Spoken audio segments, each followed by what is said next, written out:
Hey, it's Ms. Danny here, and today we're going over maps. Yes, one of my favorite things in Minecraft is the map because you can custom build it. So over here at TNGG, you will see some pretty amazing maps, or at least we like to think so.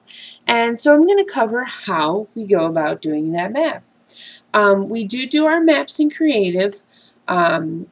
Unless they're personal maps, then we try to do those on survival. But all of the server maps are done in creative, and that's just so we can bring you epic awesomeness with these maps.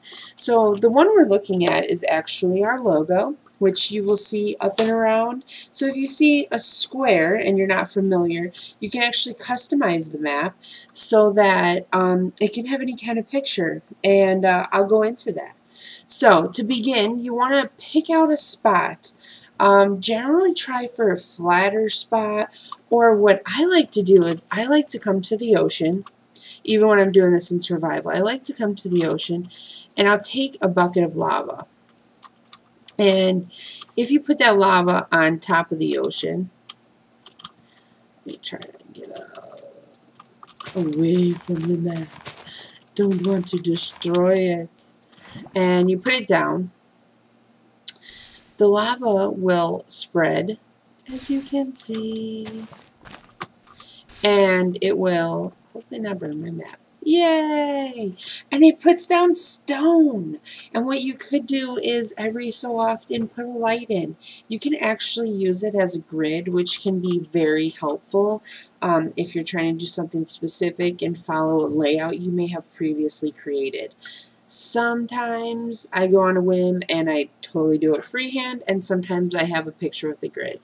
It just kind of depends on what I'm trying to do. So the space needed, I'm not sure if you know this, but when you have a map, you open it, it says empty map. It depends on where you're at. That's how we figure out where they're lined up. The maps are predetermined, so whenever you think you found a spot, you need to open up that map and you need to check out the space. As you can see right here, I am not in the middle of the map because the maps are predetermined.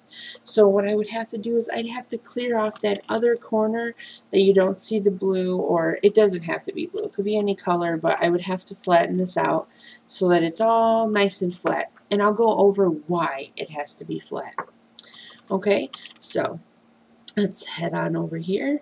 A nice thing about 1.10 is that they added that you can put the map in your offhand.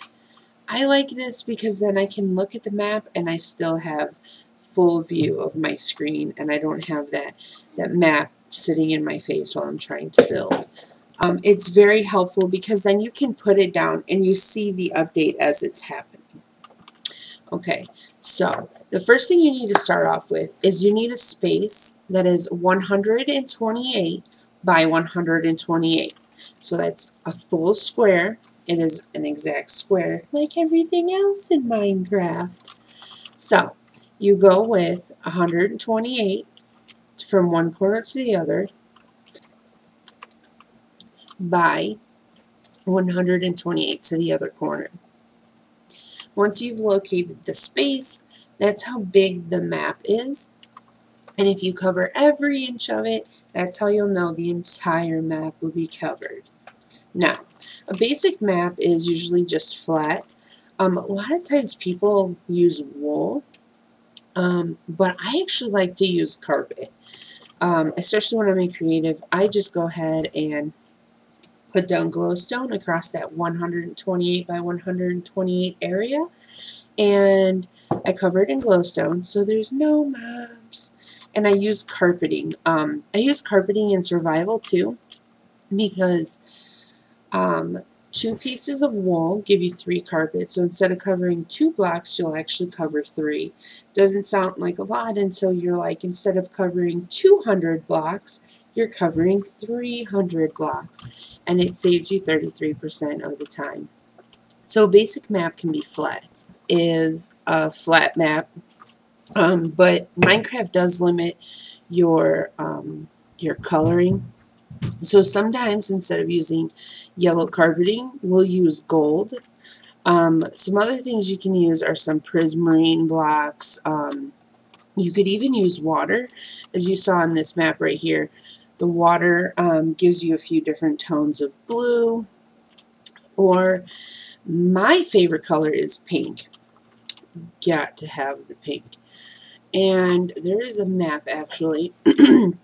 We will fly over here so I can show you. I use this stair step, and it actually does change the shading.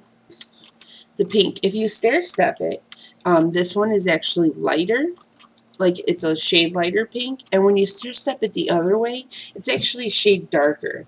So what I did with the pig nose is it's the regular pink, lighter, then this will go back to the regular because it's even here, and then I went up again and this is lighter. On the sides, for his nostrils, it's actually a darker pink because I went the other way.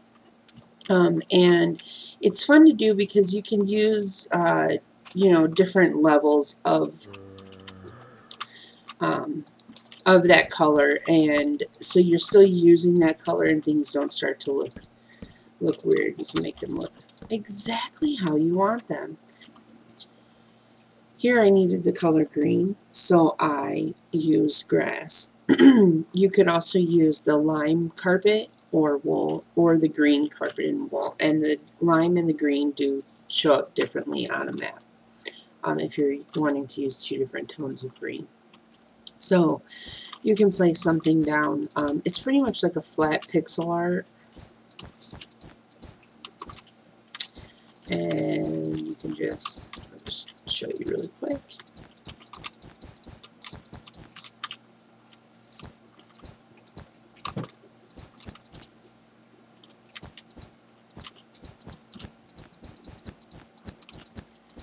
Fill this in, and then when you back up, there it is, a heart right on our map. So you pretty much just put your picture on top, or you can replace the blocks. And if you don't light it up, we'll have a mob problem. And another thing is, we make a lot of maps on our server. So what you could do is, if you don't want to stack it, because it might be hard to get to in survival, if you're doing this in survival, is you can actually reuse the same space. So what you do is you just wipe your blocks clear. Well, you take your map, and you want to travel at least 100 blocks away, and you want to keep that map 100 blocks away from the site, or it will reset. Then you come back, you clear the area, and then you can use the same area to create a new map. You need to open a new map, not make a copy. You can copy your maps even afterwards. You don't have to open them up on the site. You just take the two maps and you set them side by side in the crafting table or in your little window in the inventory, and it will make a copy. When one changes, the copy will change. If you open a map and then you come through and you open a new map in the same area, when one changes, the other one won't. So if I was to come over here and put polka dots all over this map, wherever this map is shown, those polka dots will show up as long as I have a copy of it. So like I said, you just take the map, you travel at least 100 blocks, come back, you can wipe it clean. Or you can also do the same thing, travel 100 blocks, come back, and you can stack a new map. So what I have here are our dedication maps and our admin maps. Admin. Of course I mean ops. So you can see here the op maps that you see hanging on the wall. And then over here are our Noobtown maps. Well, I guess they're not technically Noobtown. We'll be using them across the server, but our caution map, our stop sign, that map I made requested by Rockio. Well, it's actually 2 maps long, so you can really have a lot of fun with it. know I did when I was building them. Try different things, stack things, stair things, just get creative with it, and you would be amazed at how many different colors you can do on things. So if you have any questions, leave a comment, and I hope that I covered everything, and I will be checking back to respond to any other questions you guys may have come up with. Thanks!